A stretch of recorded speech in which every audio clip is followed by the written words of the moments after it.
Hello, today we're going to look at the DeLonghi Scultura coffee machine.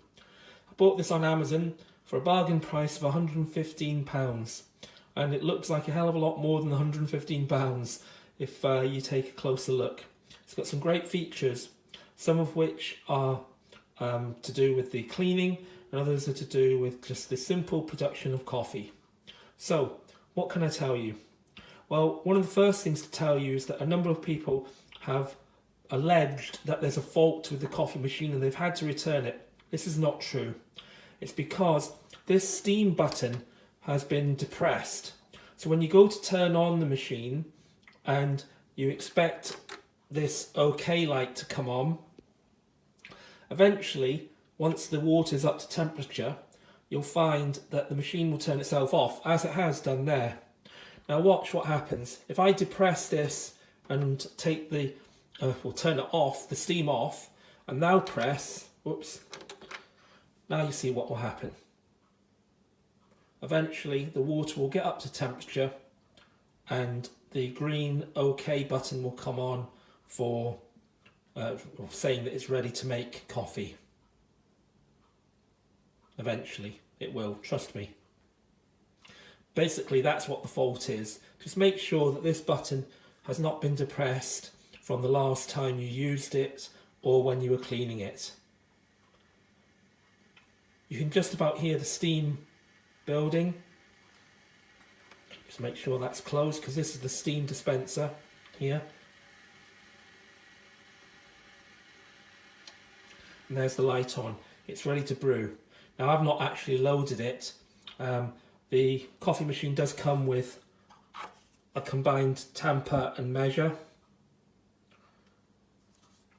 and 3 pods or sort of receptacles that you put into the handle.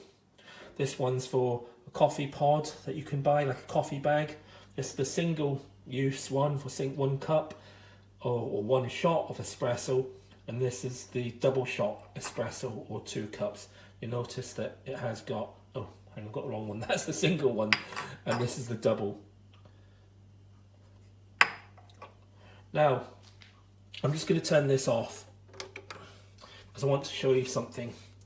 When you're cleaning this, the wand, you can actually, if you twist it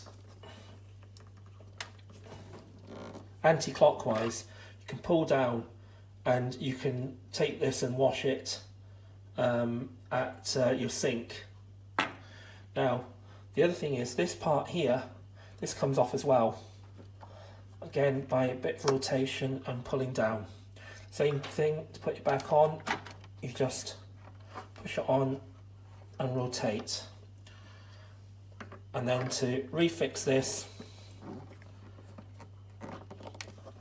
push on and rotate clockwise. That makes it a lot easier to clean. The drip tray comes out so you can fit a mug underneath. I find if I'm going to do 2 coffees, use a double one. It doesn't actually fit. These mugs are slightly too broad anyway. So basically what I tend to do is I just tend to fill one up and then split it between the 2 mugs that I'm making the coffee in. Overall, oh sorry, I forgot to tell you, this is the actual steam wand. This operates a steam wand, so you can turn this up.